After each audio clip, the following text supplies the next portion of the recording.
I'm going to use your flash.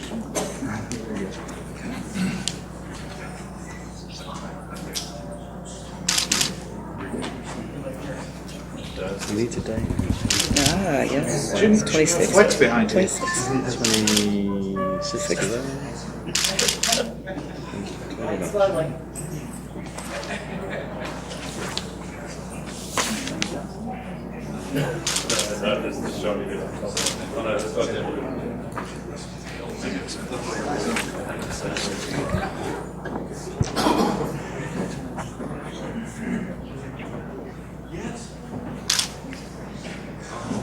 Excellent. Thank you.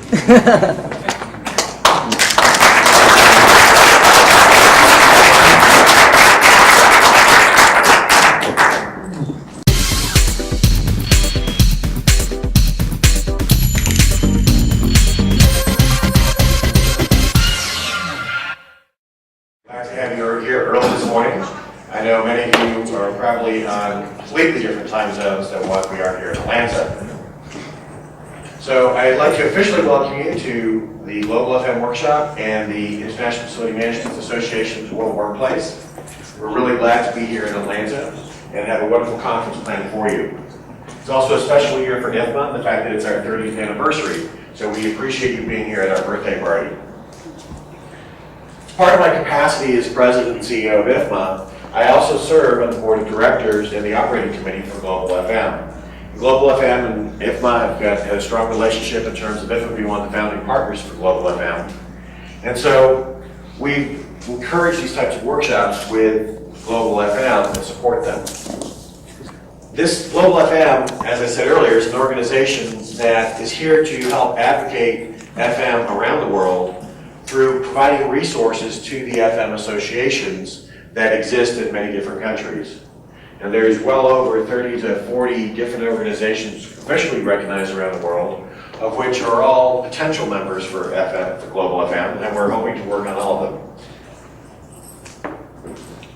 This workshop is hosted and actually organized by Global FM and represents a very similar workshop that happened in London earlier this year at the BIFM conference. So we had a lot of success with that conference there. I wanted to recreate that workshop with a different set of panelists and speakers and to look at it from a slightly different angle from the North American point of view. This workshop is really designed to explore a lot of the challenges of operating facility management around multiple countries. This conference here in Atlanta, like I said, marks IFMA's 30th anniversary. We've had a great response so far. We're looking for a lot of people to be here. We're glad that you are part of this conference. There's many educational sessions, opportunities for networking, learning about new products and services that you'll be able to have this week. So with that, I hope that you can enjoy your week. I hope you have a lot of fun learning and a lot of fun just having fun and experiencing Atlanta and all of the conference events. So thank you for being here and enjoy this workshop. Tina, over to you.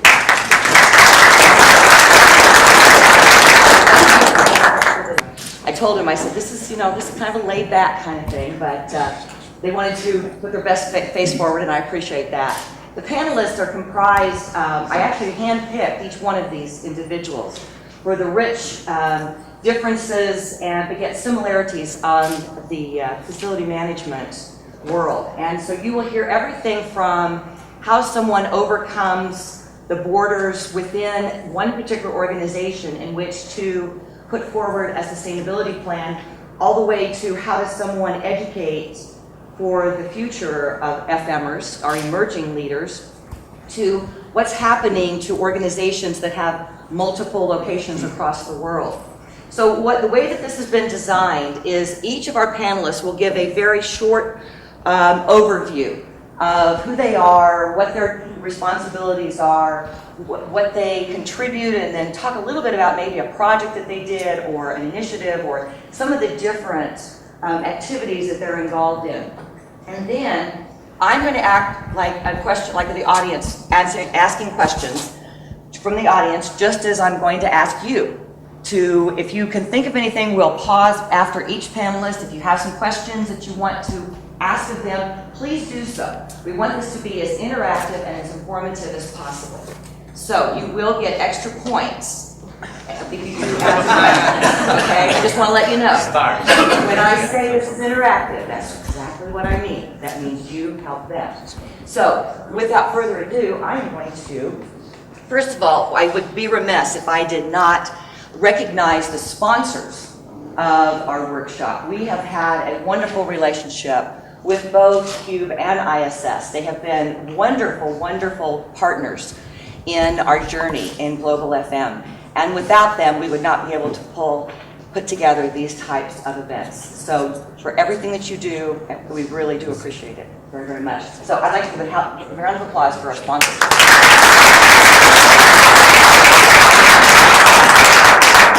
And with that, all right, the World Bank is officially known as the International Bank for Reconstruction and Development. It was established right after World War II, primarily to rebuild Europe and Japan.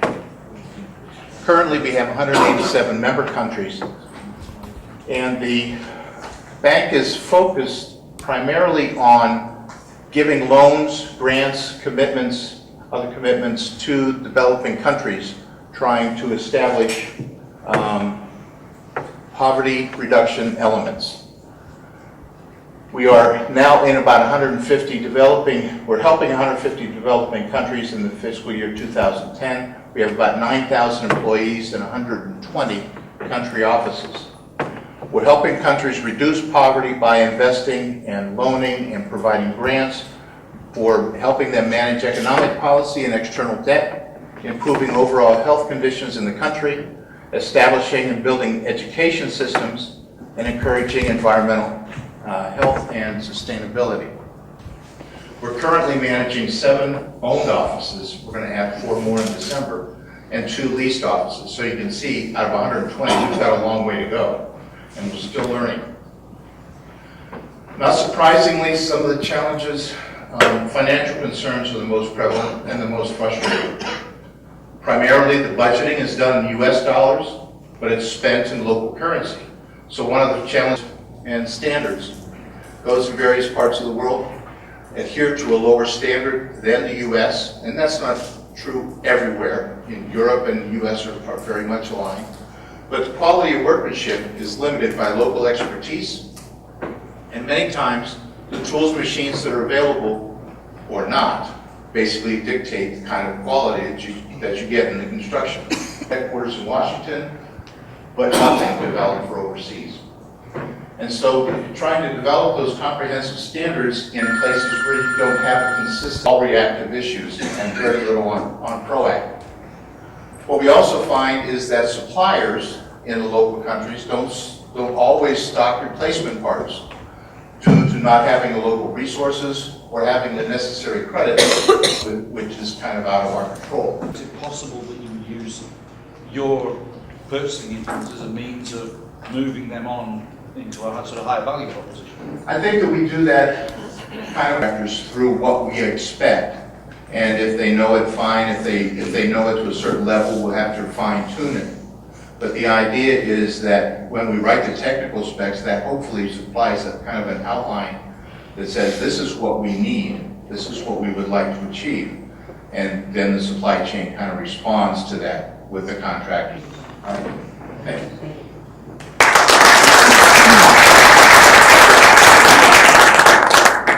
My name is Dean Campbell. I'm the Head of Global Corporate Clients representing Asia Pacific, which includes India, Japan, and about 14 other countries from Japan stretching down to New Zealand, across to India and China. So it's a fairly large area. In that region, we employ 170,000 people in ISS, so a fairly substantial portfolio of staff. That's as a subset of 525,000 around the world. So we're in a little over 50 countries in the world, about 57 at the moment. That seems to be going north at a fairly substantial rate, and we'll probably go in quicker in terms of the next few years. Just in terms of, I have to press this very hard, that's what you said. Oh, press that. Just bear with me. On the demand side, client side, it was very interesting hearing from the World Bank. We've gone through a similar experience recently with a foreign government outsourcing effectively their managed services, hard and soft, right throughout the Asia Pacific region. It's been a very interesting exercise. 15 months in the process, and one of the most extreme processes I think our company has ever been through in the market. Notwithstanding, they had to do that to actually mitigate, obviously, their risk and their risk going forward. Some of the things that clients in general are looking at happening right now around the world. In terms of the pursuit of improving service provision, we often hear we'd like more for less. I think we've probably heard that for years. That continues to be certainly pressure in terms of the FM service providers around the world, and no doubt that's continuing to be a driver of clients for us. In terms of improving occupant experience of services, this actually relates a little bit to what John said. Interestingly enough, when folks come out of their home base, whether it be the US or the UK, or they're being a responsibility for housing some of these folks, and that means there's minimum standards also in the residential properties also, as an example. In terms of achieving ensuring compliance, probably the toughest one of all, frankly, out of all of that list, that is massively aspirational in terms of, again, minimum standard compliance around especially life safety, electrical safety, and a lot of the commercial offices that you see result of initiatives, and they've grown not necessarily in one big bang. They've progressively either acquired companies, so some of the multinational companies that acquired companies in their target markets, whether they be emerging economies, first or second world, and what that has actually presented a level of legacy systems, or no systems at all, frankly. So we're seeing on the demand side, clients saying, look, we would really appreciate if you could provide us with a single source system in terms of information management. People chasing standardisation. And I did wonder, particularly in the developing countries, whether that was really a stupid thing for Western corporations to be doing, given that the competitive advantage that's enjoyed in those places a lot of the time is because they're not standardised. I was wondering what you thought about that. Yeah, well, certainly, maybe I'll take a punt at that and then I'll leave it to the professionals to answer. From overlay, in addition to what is domestically sourced, is one of the key things. So it's actually making sure that you provide a buddy system, ideally from some of the more developed markets, whether it's in the US, in places like India and China, and perhaps in Vietnam and Korea, is not always easy. That's certainly an aspiration. So I guess my comment in simple terms